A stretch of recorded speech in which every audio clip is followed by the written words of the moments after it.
Hello. मेरा नाम है पंकज शर्मा और आप सुन रहे हैं एंडलेस पॉडकास्ट।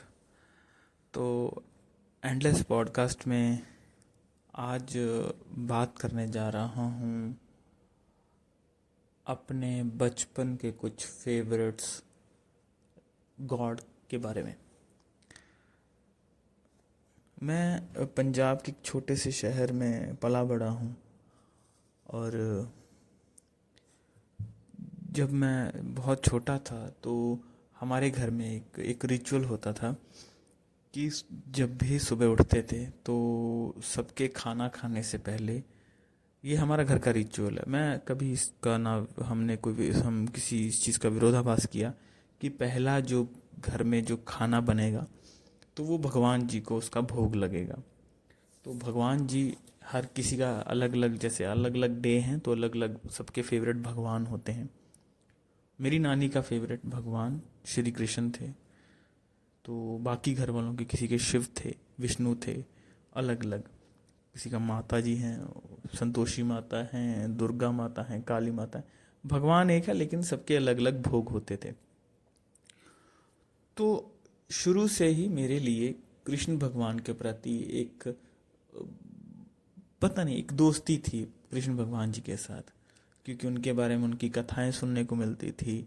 नानी जी उनकी बहुत उनकी पूजा अर्चना करते थे। तो शुरू से मेरा भगवान कृष्ण को लेके मेरा एक बड़ा अच्छा दिल में एक सॉफ्ट कॉर्नर रहा है।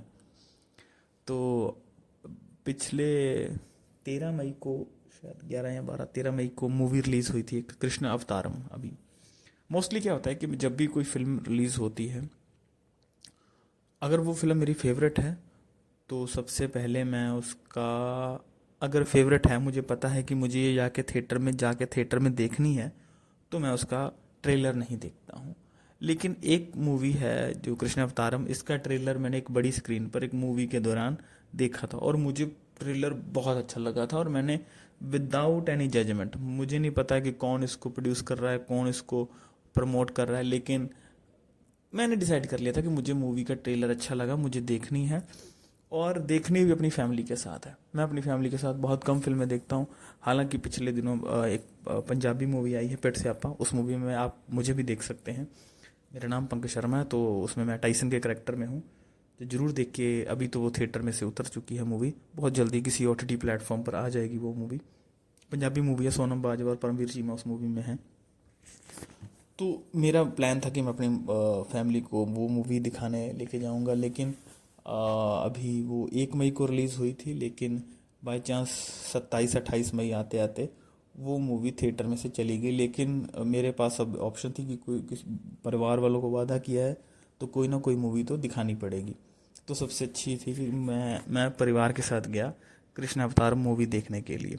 तो अभी जो पॉडकास्ट करने जा रहा हूँ मैं इस मूवी के बारे में करूँगा। ये मूवी के बारे में कोई कोई उसकी कोई टिप्पणी नहीं है, कोई उसका रिव्यू नहीं है। बस मुझे मेरे कृष्ण जी के बारे में मैं थोड़ा और बातचीत करना चाहता था। जितना मेरे पास जो मैंने जाना है वो आपके साथ शेयर करना चाहूँगा। तो बने रहिए तो इस पॉडकास्ट में। तो बात करेंगे कृष्ण अवतारम पार्ट 1 की। तो इसका जो कोर प्लॉट है जो इस मूवी का, कृष्ण अवतारम पार्ट 1 द हार्ट हरिद्यम, एक ट्रायोलॉजी का एक पहला अध्याय के रूप में सामने आता है। ये फिल्म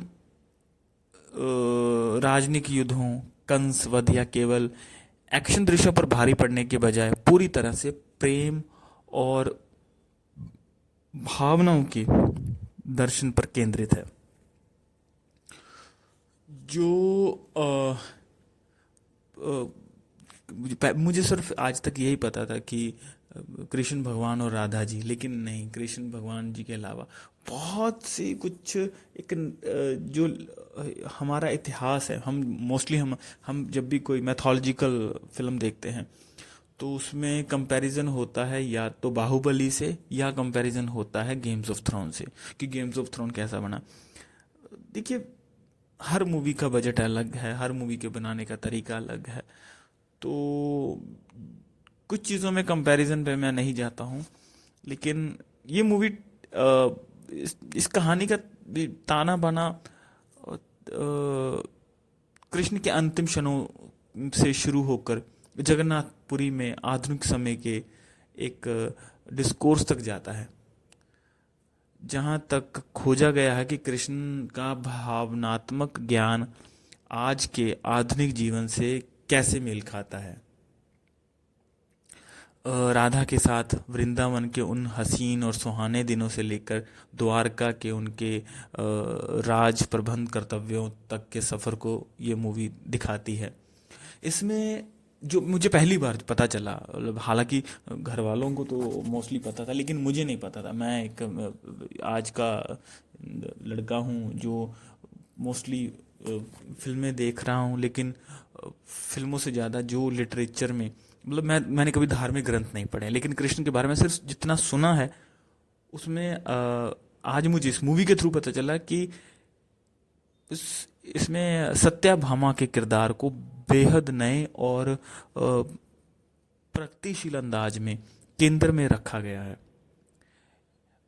ये उनके अंदरूनी जो द्वंद्व और वो स्वतंत्र स्वभाव और नरकासुर के वध में उनकी जो भूमिका को उजागर करता है, और साथ ही साथ में रुक्मणी जामवती से उनके विवाह और 16,000 बंदी राजकुमारियों की मुक्ति की गाथा को भी ये इस मूवी में सामने लाया गया है। तो पहली मूवी में जस्ट एक इंट्रोडक्शन है कृष्ण के तो, लेकिन शुरू वहाँ से होती है जब उनको उनके आखिरी समय से। तो पहली मैं आज तक मेरे लिए एक ही सवाल होता था, तो बात करने को मैं बहुत लंबे टाइम से मैं भागवत गीता पर बात करना चाहता था।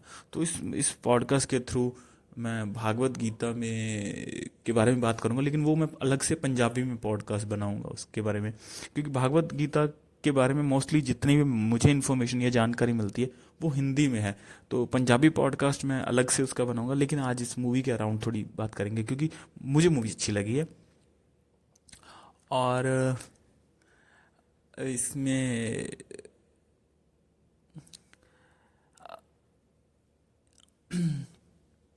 मैं आज इस फिल्म के को कोई विश्लेषण नहीं कर रहा हूँ बारीकी से, लेकिन जो ये मूवी है कि जितनी भी फिल्मों की जो होती है प्रमोशन होती है, तो उनको एल्गोरिदम को बहुत चुनौती देने वाली है ये मूवी। आज के दौर में जब भारतीय सिनेमा में पौराणिक महाकाव्यों या मैथोलॉजिकल एपिक शब्द सुनते हैं, तो जाहिर है आप भारी भरकम वीएफएक्स सीजीआई वाले युद्ध, गूंजते हुए बैकग्राउंड स्कोर और बड़े पैमाने पर एक्शन दृश्यों की उम्मीद करने लगते हैं। लेकिन इसके जो निर्देशक हैं हार्दिक गज्जर और निर्माता साजन राज कुरूप ने बिल्कुल इसके उल्ट रास्ता चुना। उन्होंने 60 करोड़ के बजट वाली एक ऐसी पौराणिक फिल्म बनाने का फैसला किया जिसकी असली ताकत हिंसा या वो तमाशा नहीं, बल्कि इमोशंस हैं, भावनाएं हैं। उन्होंने अपना पूरा ध्यान हृदय पर केंद्रित किया, यानी कि कृष्ण की भावनात्मक बनावट पर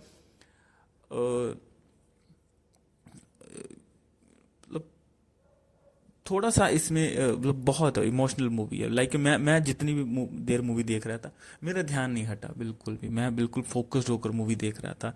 और आसपास जितने भी मोस्टली जो यंगस्टर आए थे मूवी देखने के लिए, तो राधा के करेक्टर में मतलब मेरा एक लॉन्ग टाइम एक ऑनलाइन क्रश है, तो मैं उनको रील्स में काफ़ी देखा, लेकिन वो ऑनलाइन क्रश को जब राधा की भूमिका में देखा तो मतलब मेरे लिए तो मतलब पैसा वसूल गेम थी। मैंने मतलब वो चीज़ मेरा ध्यान उस टाइम जब ट्रेलर देखा था तब मेरा ध्यान नहीं गया, लेकिन फिल्म देखते हुए मुझे याद आया कि नहीं इसको पहले देख चुका हूँ। और सारी कास्ट बिल्कुल नई है, और सबसे बड़ी बात है कि इसके जो डायरेक्टर हैं उन्होंने एक मैथोलॉजी शो एक शिवा के ऊपर जो है वो भी उन्होंने बनाया है। तो इस वजह से एक वो एक्सपीरियंस दिखता है उनका उस चीज़ में। तो अब मैं इसकी पहले स्क्रिप्ट पे बात करूँगा। ये फिल्म राम मोरी की साहित्यिक कृति पर आधारित है, और इसके लेखक हार्दिक गज्जर, राम मोरी और प्रकाश कबाड़िया हैं। और कृष्ण के जीवन के सीधे और पारंपरिक जो सफ़र को दिखाने के बजाय उनकी कहानी को एक आधुनिक विमर्श के दायरे में बुना है, जो जो उनके जन्म स्थान से शुरू होकर जगन्नाथपुरी की तरफ बढ़ती है। लेकिन इस स्क्रिप्ट की असली कामयाबी है इसका पूरा फोकस सत्याभामा के किरदार पर डालना है, जिसे एक नई अभिनेत्री संस्कृति जियाना ने निभाया है। आम तौर पर हमारा मेन स्ट्रीम जो मीडिया पूरी तरह से राधा कृष्ण के रिश्ते या रुक्मिणी के समर्पण के इर्द गिर्द ही सिमट कर रह जाता है। जो इसे हम लोग आज तक, मैंने भी रुक्मिणी और राधा के बारे में ही सुना था जो कृष्ण की ज़िंदगी में थे, लेकिन सत्याभामा को मेन स्ट्रिप मतलब मेन फोकस में रखकर स्क्रिप्ट ने आपसी टकराव और उनके द्वंद्व के लिए एक बेहतरीन जो प्लॉट तैयार किया है। तो बहुत सी मतलब इसके जो विजुअल्स हैं, मतलब जब फिल्म देख रहे थे बीच बीच में, तो विजुअल्स जो टेम्पल आर्ट की मतलब वो पूरा एक पोइट्री लगती है। इसमें जो इसके सिनेमाटोग्राफर हैं अयांका बोस, जो इनके सिनेमाटोग्राफर थे, जिस हिसाब से इसका बजट है उस बजट के हिसाब से परफेक्ट। और वृंदावन के जो सीन्स आते हैं उसमें जो लाइटिंग, तो वो कैनवस पर बनी एक पुरानी एक ऑयल पेंटिंग जैसे दिखते हैं वो सीन्स। तो हालांकि सीजीआई है, वीएफएक्स है, लेकिन वो बड़ी प्यारी सी ऑयल पेंटिंग लगती है आप जब उसमें किरदारों को खड़े हुए बात करते हुए देखेंगे। और इसके दूसरे पहलू पर बात करूंगा, ये एक ऐसी फिल्म है जो पूरी तरह से जो एस्थेटिक पर निर्भर है। इसका वीएफएक्स का काम थोड़ा कमज़ोर और फिर भी हम कह सकते हैं, लेकिन फिल्म के जो पहले हिस्से में जहां बैकग्राउंड मैट पेंटिंग्स और एआई असिस्टेड वर्ल्ड बिल्डिंग का जो इस्तेमाल हुआ है वो बहुत शानदार और हैरान करने वाला है। लेकिन जैसे स्क्रिप्ट में किसी बड़े एक्शन या हलचल की ज़रूरत आती है तो वहाँ थोड़ा जो सीजीआई है थोड़ा बचकाना लगने लगता है। लेकिन ओवरऑल ठीक है, मतलब ओवरऑल ठीक कह सकते हैं। मतलब जो अब जिन लोगों ने गेम्स ऑफ थ्रोन या बड़ी बड़ी एचबीओ के टीवी सीरीज देख रखी है वो कंपैरिजन ना करें, लेकिन अगर इमोशन के हिसाब से देखे जाएंगे तो इमोशन जो बिल्डअप हुआ है पहले पार्ट में, मुझे लगता है वो सेकंड पार्ट तक जाते जाते और थर्ड पार्ट तक जाते जाते बहुत आगे एक अच्छी चीज़ होने वाली है। हालांकि इस फिल्म को ज़्यादा लाइमलाइट नहीं मिली है। मैं थिएटर में गया था तो फिल्म को रिलीज़ हुए ऑलमोस्ट 15 दिन हो चुके हैं, लेकिन ऑडियंस फिर भी कम थी, हाफ थिएटर खाली था, लेकिन ठीक है। फिर भी एक्टिंग की बात करूं तो जो नए चेहरों को मौका देने का जोखिम यहाँ काफ़ी हद तक सही साबित हुआ है। सिद्धार्थ गुप्ता के कंधों पर कृष्ण का किरदार निभाने की एक बहुत बड़ी जिम्मेदारी थी। ये एक ऐसा रोल है जिसमें आपको एब्सोल्यूट स्टिलनेस और नटखट चंचलता के बीच एक नामुमकिन सा संतुलन साधना होता है। पहले आधे घंटे में आप महसूस कर सकते हैं कि वो इस भारी भरकम किरदार में खुद को ढालने की कोशिश कर रहे हैं, लेकिन जैसे ही कहानी द्वारका की ओर बढ़ती है वो अपने किरदार की शांत, गंभीर और उस गरिमा को पूरी तरह पकड़ लेते हैं। और संस्कृति जियाना, जिन्होंने इस फिल्म की सबसे बेहतरीन कलाकार बनकर उभरी हैं, सत्यभामा के किरदार को जीने के लिए बहुत ज़्यादा ईर्ष्या और कुलीनता के बीच जो संतुलन बनाना जरूरी था, उन्होंने उसको कस के बेहद खूबसूरती से पर्दे पर निभाया है। सुष्मिता भट्ट, जिन्होंने राधा का किरदार निभाया है, वो पूरा भावुक और रूहानी आधार देती हैं उस किरदार को। हालांकि स्क्रिप्ट के ने पहले भाग में रुक्मिणी के किरदार को थोड़ा कम मौका दिया, उम्मीद है कि इसके आध्यात्मिक महत्व को देखते हुए पार्ट 2 में इसकी कमी को पूरा किया जाएगा। और बात आती है इरशाद कामिल के लिखे गीतों और प्रसाद एस के संगीत की। श्यामला सांवरे और प्रेम की लीला जैसे गाने सिर्फ मनोरंजन के लिए नहीं हैं, बल्कि वो कहानी के को आगे बढ़ाने का काम बिल्कुल करते हैं। ये फिल्म काफ़ी हद तक एक म्यूज़िकल प्ले की तरह काम करती है, और वो दिखती भी है। और मेरे लिए तो वो म्यूज़िकल प्ले ही चल रहा था। तो मेरे आसपास मेरी फैमिली मेम्बर्स बैठे थे, उनको फिल्म बहुत ज़्यादा पसंद आई है। हाँ, तो एंड में बात करेंगे कि कृष्ण अवतारम पार्ट 1 की स्क्रिप्ट का नतीजा क्या निकलता है। देखो, मैं कोई कमेंट नहीं कर रहा हूँ इस पे कि फिल्म की जो रफ्तार है पहले हाफ में थोड़ी सी बिखरी हुई लगती है, क्योंकि ये मुख्य भावनात्मक मुद्दे तक पहुंचने के लिए पुराने कथाओं के बहुत बड़े हिस्से को जल्दबाजी में समेटने की कोशिश करती है। अगर आप मूल कथाओं से पहले से वाकिफ नहीं हैं तो कुछ बदलाव आपको थोड़ा अचानक लग सकते हैं। हालांकि क्योंकि मुझे आसपास मेरे घर वाले बैठे थे, तो वो बीच बीच में उनकी कमेंट्री से मुझे चीज़ें समझ आ रही थी। लेकिन शायद अगर आप हिंदू नहीं हैं, आपके घर में ये आपने वो माहौल नहीं देखा है, तो शायद आपको इस वर्ल्ड में एंटर होने में और वहाँ से चीज़ें समझने में शायद समय ज़्यादा लग सकता है। लेकिन बड़ी सिंपल सी कहानी है, और बहुत सी चीज़ें जैसे कि क्योंकि हमारे लिए, क्योंकि ये है कि मोस्टली जो जहाँ पर रिलीजियस या रिलीजन की बात आती है तो वहाँ पे आप जजमेंट नहीं दे सकते, आप वहाँ पे रिव्यू नहीं दे सकते। तो मेरे लिए सिर्फ क्योंकि कृष्ण का किरदार बहुत बड़ा है, और मैं कृष्ण के बारे में कहूँ कि बहुत सारी बात कर सकता हूँ। ये तो सिर्फ कृष्ण अवतारम फिल्म के बारे में बात कर रहा हूँ, क्योंकि भगवान कृष्ण हिंदू धर्म में भगवान विष्णु के 8वें अवतार माने जाते हैं, जिनका जन्म द्वापर युग में मथुरा में हुआ, और जिन्होंने अपने 100 कहते हैं कि 125 वर्षीय जीवन में धर्म की स्थापना, महाभारत का युद्ध का मार्गदर्शन और भगवत गीता का उपदेश दिया। कहते हैं कि भगवान श्री कृष्ण का जन्म आज से 5500 साल पहले हुआ था, ईसा पूर्व में, और मथुरा में उनका जन्म हुआ।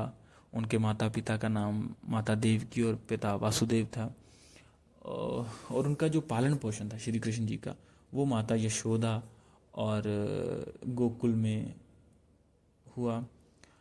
और जो उनकी जो मुख्य पत्नी माना जाता है कि रुक्मिणी है, सत्यभामा और जामवती, और 16,108 पत्नियां उनकी, जितना हमें लिटरेचर से या इधर उधर जितने भी हम खोजकर्ताओं के से पता चलती है। और श्री कृष्ण का जन्म मथुरा के राजा कंस के कारागार में हुआ था। कंस ने अपनी बहन देवकी और उसके पति वासुदेव को कैद कर रखा था, क्योंकि भविष्यवाणी हुई थी कि देवकी के 8वें पुत्र से कंस का वध होगा। कंस ने देवकी के पहले 6 पुत्रों को जन्म लेते ही मार डाला था, लेकिन 8वें पुत्र श्री कृष्ण को वासुदेव रात में ही यमुना नदी पार करके गोकुल में यशोदा के पास ले गए, और कृष्ण का पालन पोषण गोकुल और बाद में वृंदावन में नंद यशोदा ने किया। तो उनके जो बाल काल में हमारे जैसे स्कूल कॉलेज में हमने वो देखी हैं वो चीज़ें, और उनकी बाल जो लीलाएं होती हैं, माखन चोरी, और जो यमुना नदी में कालिया नाग को वश में करना, और गोवर्धन पहाड़ को 7 दिन तक उठाकर ग्वालों को बचाना, और गोपियों के साथ उनका रासलीला खेलना, ये हमने झांकियों में या कृष्ण उत्सव में बहुत बार देखा है। जब कृष्ण बड़े हुए तो वो मथुरा लौटे और कंस का वध करके अपने दादा उग्रसेन को मथुरा का राजा बनाया। उन्होंने कई युद्धों में विजय प्राप्त की और द्वारका नगर बसाया, जहां वे राजा बनकर रहे। कृष्ण ने राजकुमारी रुक्मिणी से विवाह किया और सत्यभामा, जाम्बती सहित कुल 16,108 पत्नियां थीं। कृष्ण महाभारत में पांडवों के मित्र, मार्गदर्शक और रथ सारथी रहे। कुरुक्षेत्र के युद्ध में उन्होंने अर्जुन को भगवत गीता का उपदेश दिया, जो कर्म योग, भक्ति योग और ज्ञान योग का सार है। वो खुद युद्ध नहीं लड़े, लेकिन पांडवों के पक्ष में रणनीति दी। कृष्ण की मृत्यु कहते हैं कि 18 फरवरी 3102 ईसा पूर्व को हुई। एक दिन द्वारका के यदुवंश के बीच झगड़ा हुआ, जिसमें कृष्ण के भाई बलराम और पुत्र सहित कई लोग मारे गए। उसके बाद कृष्ण को एक वन में अकेले बैठे थे। एक शिकारी जारा नाम का उन्हें हिरण समझकर तीर मारा, जो कृष्ण की एकांकी कृष्ण की एड़ी में लगा और उनकी मृत्यु हो गई। इसके बाद वे अपने शाश्वत निवास वैकुंठ को चले गए। कृष्ण के वैकुंठ गमन के बाद ही कलयुग की शुरुआत हुई। भगवान कृष्ण को प्रेम, करुणा, नीति और कर्म योग का प्रतीक माना जाता है और आज भी भारत में उनकी पूजा विष्णु के अवतार में होती है। तो ये चीज़ें हैं जो हमें कृष्ण अवतारम मूवी देखकर पता चलती हैं। लेकिन अब बात शुरू होती है आगे। तो ये पॉडकास्ट थोड़ा सा लंबा होने वाला है, प्लीज़ अपनी कुर्सी की पेटियां बांध लें। तो कृष्ण भगवान के बारे में बात करने से पहले मैं बता दूं कि मेरे पॉडकास्ट का नाम है एंडलेस पंजाबी पॉडकास्ट। लेकिन अभी धीरे धीरे क्या है कि आजकल मैं जो भी हिंदी सिनेमा देखता हूँ तो ऑडियंस को ज़्यादा, जितने लोग मेरी हिंदी ऑडियंस भी है तो वो पंजाबी को नहीं बर्दाश्त कर पाते हैं।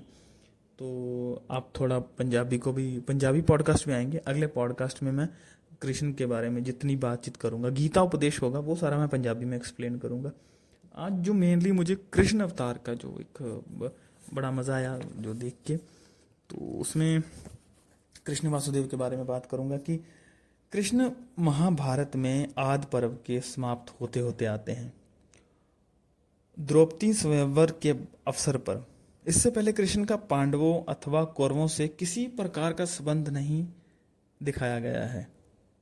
या आप देखेंगे कि जितना भी आप लिटरेचर पढ़ेंगे या जितनी भी झांकियाँ देखेंगे, उसमें कृष्ण की एंट्री महाभारत में स्वयंवर के बाद होती है। वासुदेव की वासुदेव की बहन कुंती, क्योंकि एक्चुअल में ये बहुत सारे कॉम्प्लेक्स है, आप थोड़े इतने बहुत सारे कैरेक्टर्स हैं, तो मैं सिर्फ कृष्ण का इस पूरी महाभारत में जो उन्होंने रोल प्ले किया है उसके बारे में बात करूँगा। कि वासुदेव की बहन कुंती यानी कि कृष्ण की बुआ का विवाह पांडु से हुआ। एक जगह इतना ही उल्लेख आता है कि यादवों से उनका कोई संबंध नहीं दिखाया गया था।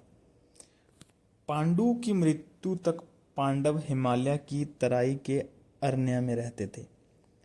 पांडु के मरने और माद्री के सती हो जाने पर विधवा कुंती अपने छोटे छोटे लड़कों को लेकर हस्तिनापुर आई और वहीं रहने लगी। भीष्म की देखभाल में बालकों की शिक्षा दीक्षा हुई। कुंती और विदुर की दक्षता के कारण कौरव दरबार में उनका संरक्षण हुआ। आगे चलकर कौरवों ने उन्हें गंगा के किनारे बसे एक गांव में भेजकर मार डालने की तजवीज़ की, पर जलते हुए घर लाक्षागृह से बड़ी तरकीब से बाहर निकलकर कुंती और पांचों पांडव द्रुपद की राजधानी में जा पहुंचने तक 1 वर्ष लुक छिप कर रहे। पांडवों ने द्रौपदी को भी प्राप्त किया था। बचपन में पांडवों पर नाना प्रकार की आपत्तियों को मंडराते हुए भी और बड़ी सावधानी की आवश्यकता होते हुए भी कुंती ने अपने मायके वालों की कोई मदद ली हो, ऐसा दिखाई नहीं देता है। हो सकता है जानबूझकर कुंती ने ऐसा रवैया रखा हो। गंधारी का भाई शकुनी उसे विवाह के दिन से ही कौरवों के दरबार में आ डटा था और प्रतिष्ठित हो चुका था। जैसे कि कृष्ण अवतार मूवी में अभी उनका पहले जो जो शुरू शुरू के जो इनिशियल डेज थे, तो उनके बिल्कुल पार्ट्स में दिखाया गया। इसमें इसमें सिर्फ उनका राधा और और बाकी उनकी जो जिंदगी के जो प्रेम करुणा जीवन थे उन उसी के बारे में बात की गई। इसमें महाभारत को बिल्कुल टच नहीं किया गया। लेकिन जब वो महाभारत में एंटर करते हैं कुंती और माद्री के साथ, उनके मायके में कोई भी नहीं आए थे, और यदि कोई आया भी होंगे या तो प्रथा के अनुसार कुछ रस्म आदि अदा करके लौट भी गए होंगे। पति की मृत्यु के बाद मायके के लोगों को अधिकार पूर्वक बुलाना शायद संभव भी नहीं था। कुंती खुद इतनी असहाय थी कि उसके मायके के लोगों को कौरवों के दरबार में स्थान मिलना संभव नहीं था। बहुत होता तो उसे तथा उसके पुत्रों को उसके मायके में आश्रय जरूर मिल जाता, परंतु ऐसा करने पर शायद हस्तिनापुर के राजा पर से उसके पुत्र का अधिकार सदा के लिए चला गया होता। जिस तरह पूर्वजों द्वारा अर्जित संपत्ति पर अपने पुत्रों का हक नष्ट न हो, इसलिए कोई विधवा भौजाई नीचा सिर करके बुद्धिमानी से अपने देवर जेठ के बड़े परिवार में रहती है, उसी तरह कुंती भी वहीं रही थी। इसलिए संभव है द्रौपदी स्वयंवर तक यादवों का नाम भारत में कहीं भी सुनाई नहीं पड़ता।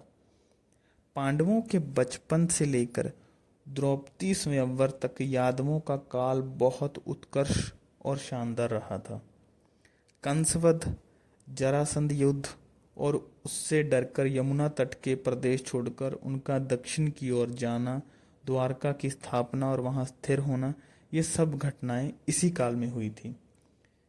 स्वयंवर मंडप में यादवों की टोली भी आई थी, परंतु वो द्रौपदी को प्राप्त करने के लिए नहीं। सारा समारंभ देखकर स्वयंवर में क्या कुछ होता है, शायद यही देखने के लिए वे आए होंगे। अर्जुन के बाजी जीतते ही कृष्ण की नजर ब्राह्मण वेश में बैठे पांचों पांडवों की ओर गई और पास ही बैठे बलराम को लेकर बताया कि वहाँ कौन कौन कहाँ कहाँ के हैं। ये बताते हुए वो ये भी कहते हैं कि मेरे गुप्तचरों ने ये खबर दी थी कि पांडव वारनावत में के लाक्षागृह में जले नहीं बल्कि निकल भागे होंगे। और इसका जिक्र कृष्ण अवतार मूवी के शुरू शुरू में भी आता है।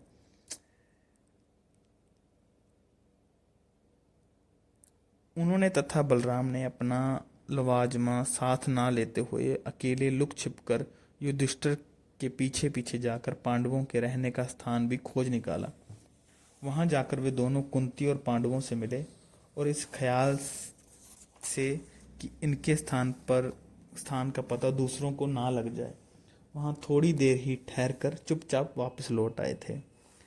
इस मुलाकात के बाद महाभारत में महाप्रस्थान पर्व को छोड़कर एक भी ऐसा पर्व नहीं है जिसमें कृष्ण कहीं ना आते हों। युधिष्ठिर के दूत खेल कर राज्य गंवा देने की घटना उसी समय की है जब कृष्ण वहां नहीं थे। 12 वर्ष के वनवास में पांडवों और कृष्ण का बहुत ज्यादा संपर्क नहीं रहा। हाँ, कृष्ण उनकी पीठ पर जरूर रहे थे। विराट पर्व में गो ग्रहण के समय पांडवों द्वारा कौरवों को मार भगाए जाने के प्रसंग को छोड़ दें तो पांडवों के द्वारा ऐसा कोई महान कार्य नहीं हुआ जिसमें कृष्ण की सहायता ना रही हो। द्रौपदी के स्वयंवर के समय यादव बड़ी भेंट व सौगातें लेकर बड़े ठाठ बाट व लवाजमे के साथ द्रुपद की राजधानी में पहुंचे थे। द्रुपद और यादवों के सबल योग के कारण पांडवों के लिए धृतराष्ट्र का आधा राज्य देना पड़ा। कृष्ण ने यदि स्पष्ट समर्थन ना दिया होता तो अकेले द्रुपद के बल पर ही सहज ही पांडवों को राज्य नहीं मिल सकता था। महाभारत में लिखा है कि धृतराष्ट्र ने खांडव वन और उसके अंदर खांडवप्रस्थ गांव युधिष्ठिर को दिया और कृष्ण को आगे करके पांडवों ने खांडव के अरण्य में प्रवेश किया था। वहाँ उन्होंने कृष्ण की सहायता से खांडवप्रस्थ जैसे छोटे से गांव को बड़ी राजधानी में बदल दिया। यही नहीं, खांडव वन को जलाकर कृष्ण और अर्जुन ने एक बड़ा प्रदेश अपने प्रजाजनों के लिए तैयार कर दिया। इसके बाद मैं के द्वारा बड़ा राजप्रसाद बनाने की व्यवस्था करके कृष्ण द्वारका चले गए। कृष्ण के चले जाने के बाद विभिन्न प्रकार के लोग युधिष्ठिर से मिलने आए। उनकी बातचीत के फलस्वरूप धर्मराज के मन में आया कि मैं राजसूय यज्ञ करूं।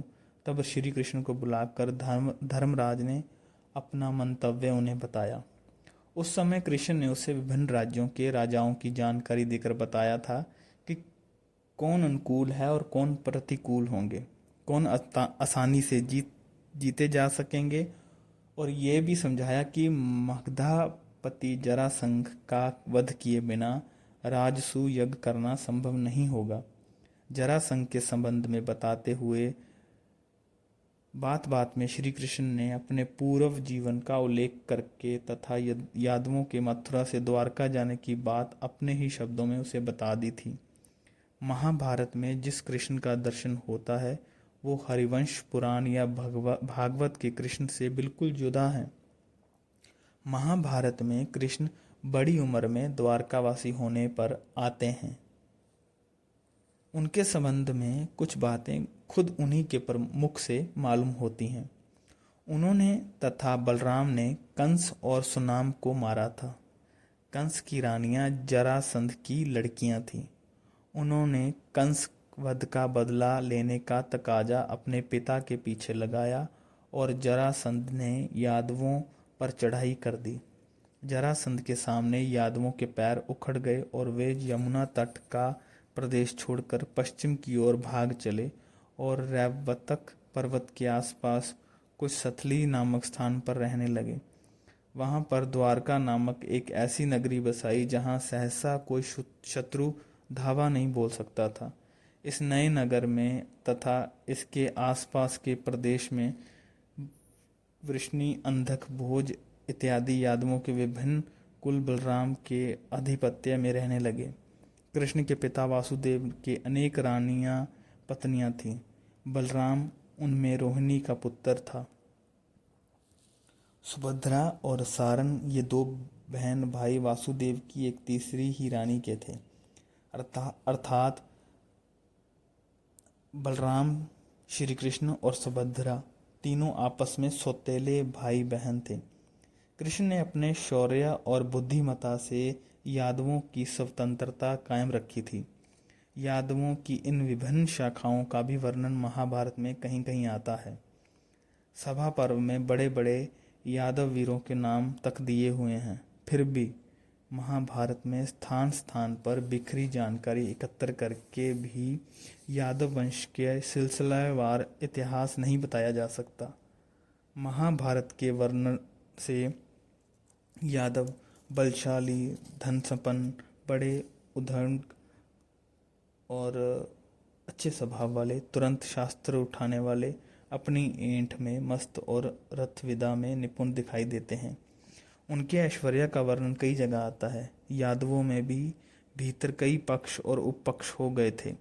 ऐसा प्रतीत होता है कि इनमें से एक पक्ष का मत था कि कृष्ण राजा बने, परंतु कृष्ण के विरोधी पक्ष में बहुत से लोग थे। अपने कुल में झगड़ा टंटा ना होने देने से के विचार से कृष्ण ने वासुदेव के सबसे बड़े पुत्र और सौतेले भाई बलराम को राजा बनाया। बलराम और कृष्ण में यदि प्रत्यक्ष कोई भी स्पर्धा नहीं थी तो भी मतभेद बहुत था। बलराम बहुत करके ये बात जानता था कि वो कृष्ण के बल पर राजा बना हुआ है और बहुत बार इच्छा ना रहते हुए भी कृष्ण के आगे झुकना पड़ता था। अर्जुन ने कृष्ण की सहायता और सलाह से सुभद्रा हरण किया था। क्षत्रियों के रिवाज के अनुसार सुभद्रा स्वयंवर हो सकता था, परंतु कृष्ण ने ही अर्जुन से कहा कि भैया, स्वयंवर में ये लड़की किसके गले में वरमाला डालेगी, इसका कोई ठिकाना नहीं। तुम उसको चाहते हो तो फिर मैं तुम्हें अपना रथ देता हूँ, घोड़ा देता हूँ, उसमें उसे बैठाकर भागा ले जाओ। इस प्रकार अर्जुन उसे ले भागा। तभी बलराम सहित सभी यादव वीर अर्जुन का पीछा करते हुए उसे पकड़ने और मारने के लिए दौड़ पड़े थे, परंतु कृष्ण ने 2-4 समझ की बातें कहकर उन्हें पीछे लौटाया और ये अच्छी तरह जचा दिया कि पांडवों का और हम यादवों का ये संबंध किसी तरह लाभदायी है।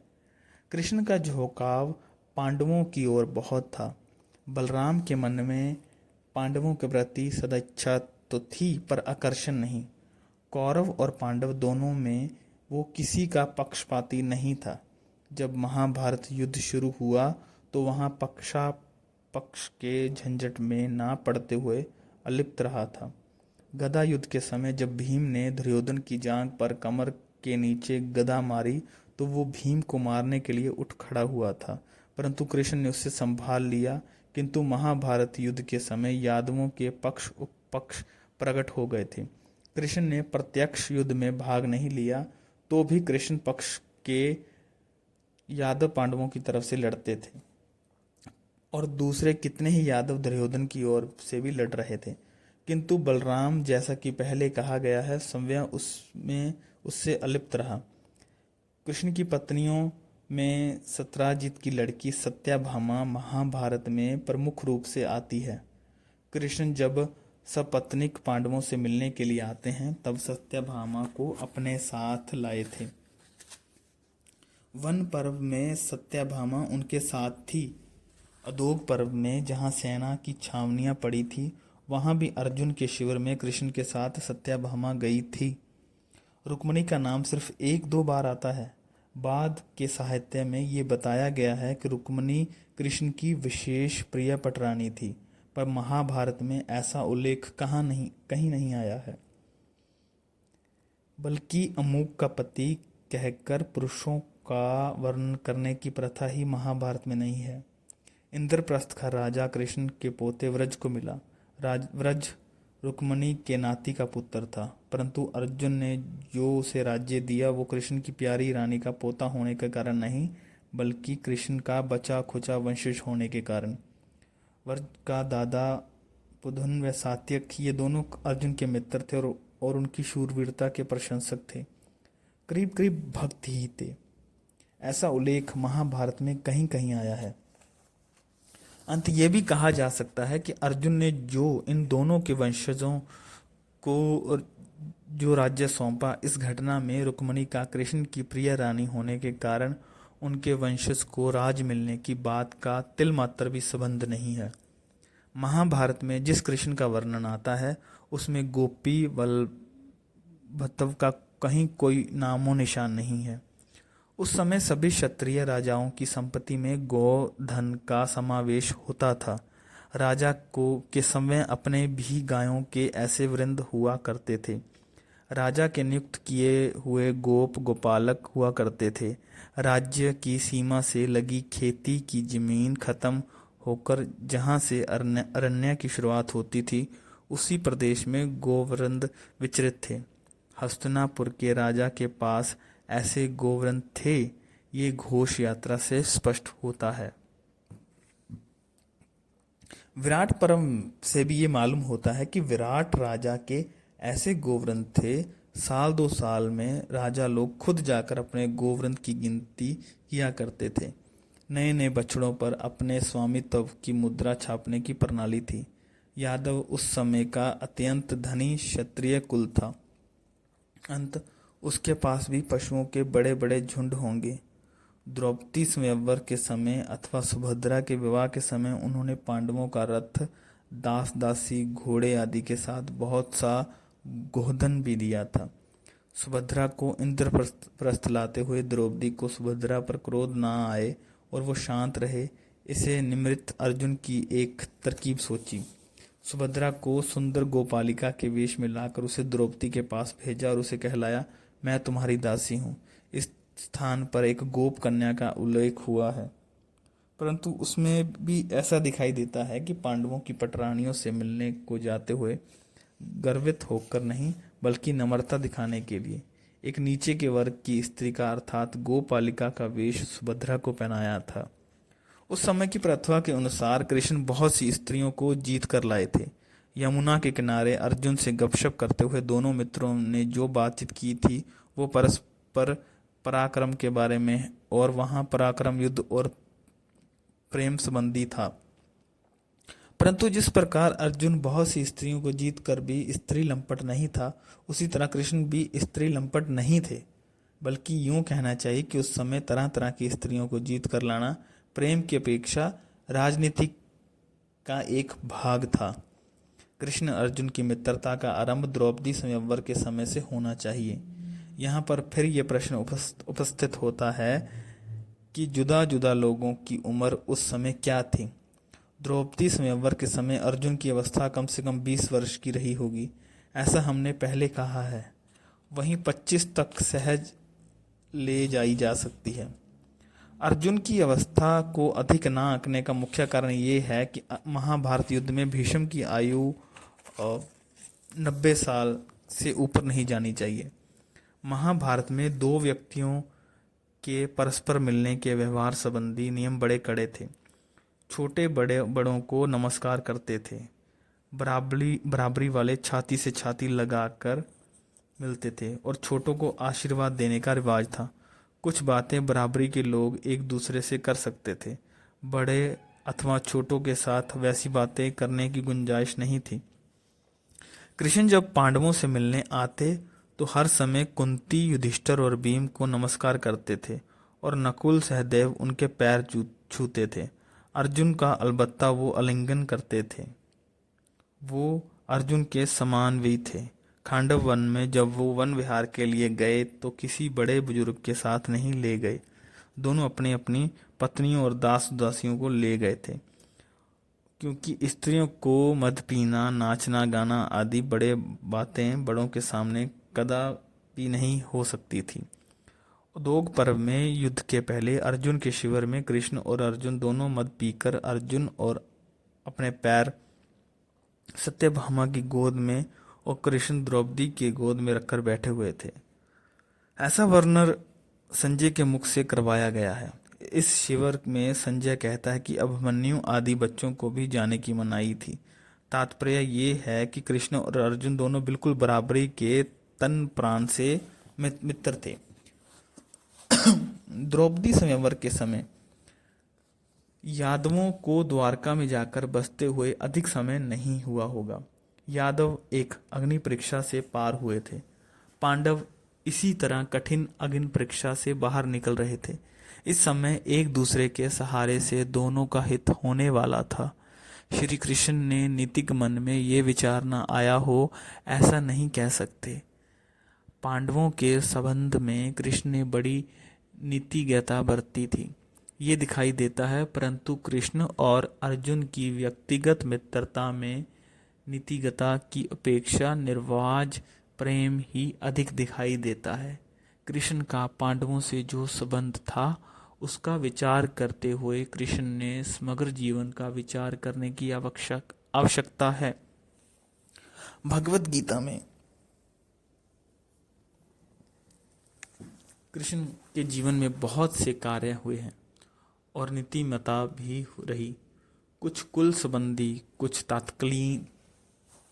तत्कालीन क्षत्रिय वर्ग वयस्क और बिल्कुल निजी थी।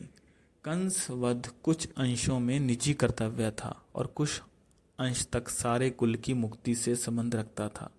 कंस वध के कारण कंस के शवसुर का अर्थात जरासंध का यादवों के मन में जो भय उत्पन्न हो गया था उससे यादवों को मुक्त कराना तथा प्रतिक्षण जागरूक रहकर झगड़ालू और उद्धव यादव वंश को एकत्र रखना भी एक कर्तव्य था। तत्कालीन क्षत्रिय परंपरा को धता बताकर क्षत्रियों को बलिदान करने के लिए तत्पर जरासंध रूपी कांटा निकालना भी एक कर्तव्य था।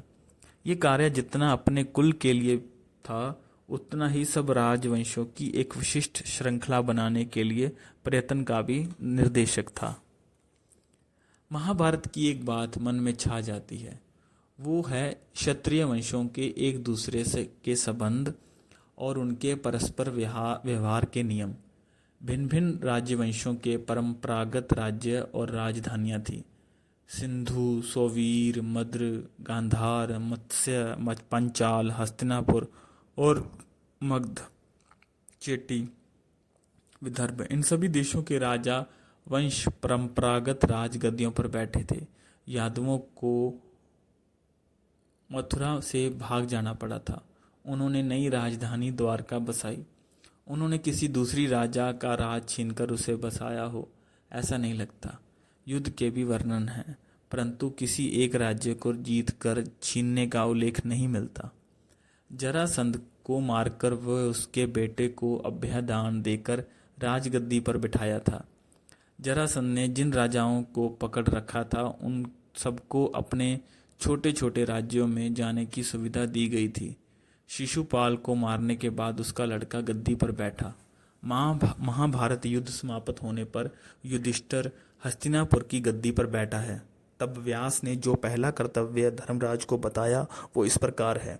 जो जो राजा युद्ध में मारे गए हैं उन सबकी राजधानियों में दूत भेजकर उनकी रानियों को सांत्वना दो, उनको अभय दो।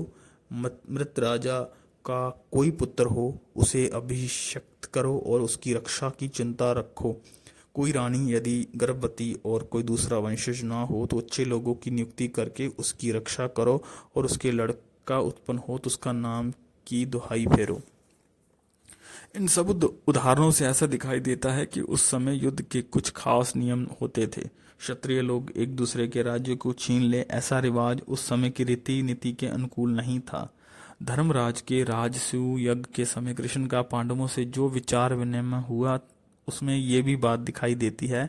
ये विचार यही था कि कहाँ कहाँ के राजा आसानी से जीते जा सकते हैं, अपने आप्त जैसे किन किन राजाओं से सहायता मिलेगी, किनको मारने की आवश्यकता होगी।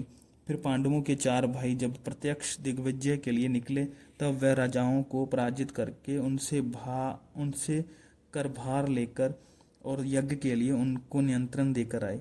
शिशुपाल अग्र पूजा के समय युधिष्ठिर को यही चेतावनी देता है कि तुम जो राजसूय यज्ञ कर रहे हो वह इस कारण कि हम सब ने तुमको मान्य किया।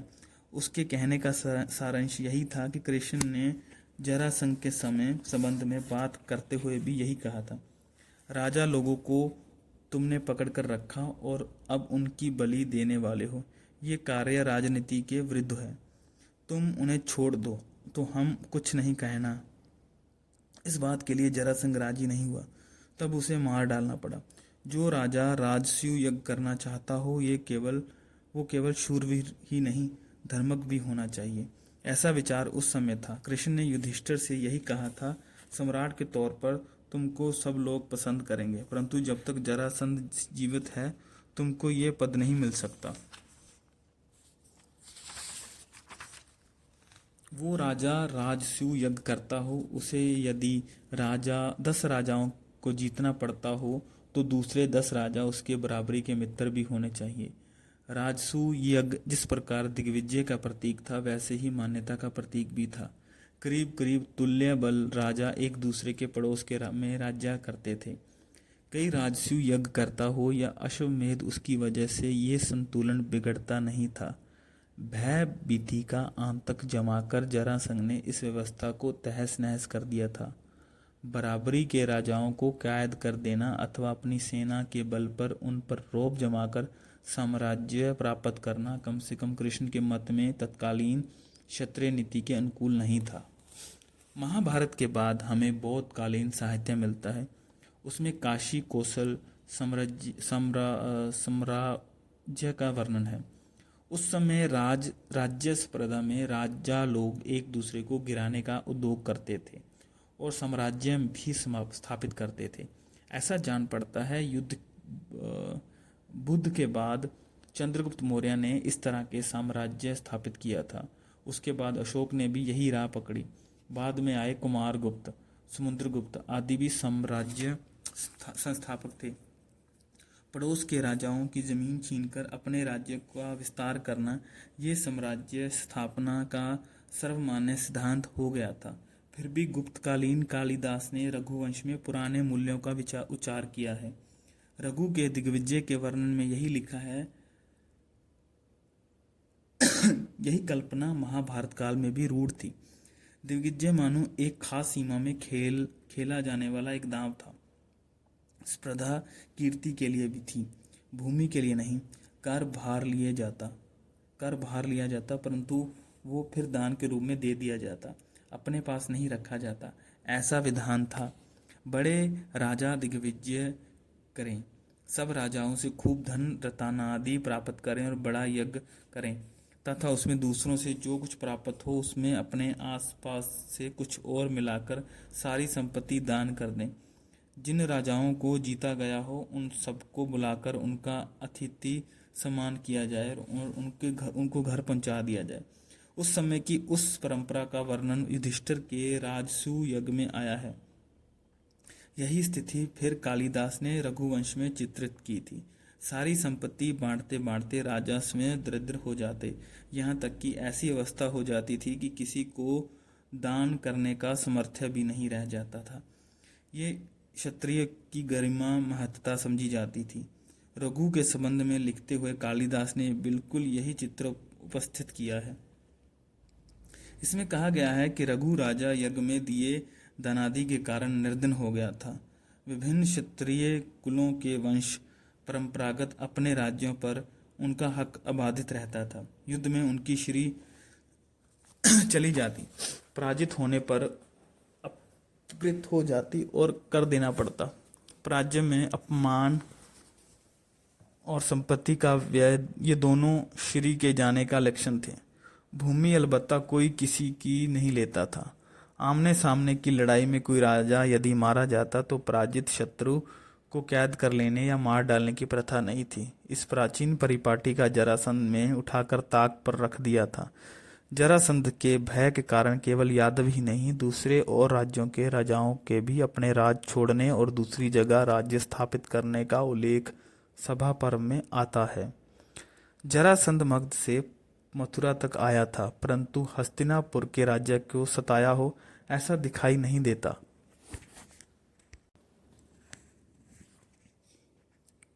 कृष्ण के मन में क्षत्रिय यतव और क्षत्रियों के परस्पर संबंध में विषय में कुछ कल्पनाएं थी। उनके अपने कुल के जरासंध ने जिस तरह से सताया था उससे कृष्ण के मन में बड़ा रोष था। इसके साथ ही उसके रोष का एक कारण यह भी था कि जरासंध ने पूर्वावक्त क्षत्रिय नीति का अनुकरण ना करके 100 राजाओं को कैद करके उनकी बलि देने की तैयारी कर रखी थी। महाभारत में भिन्न भिन्न कुल एक दूसरे के संबंध में कैसे गुंथे हुए थे, ये इस प्रकरण में दिखाई देता है। चेदी राज शिशुपाल यादव वंश की एक लड़की का लड़का था। पांडवों से कृष्ण का जो नाता था वही शिशुपाल से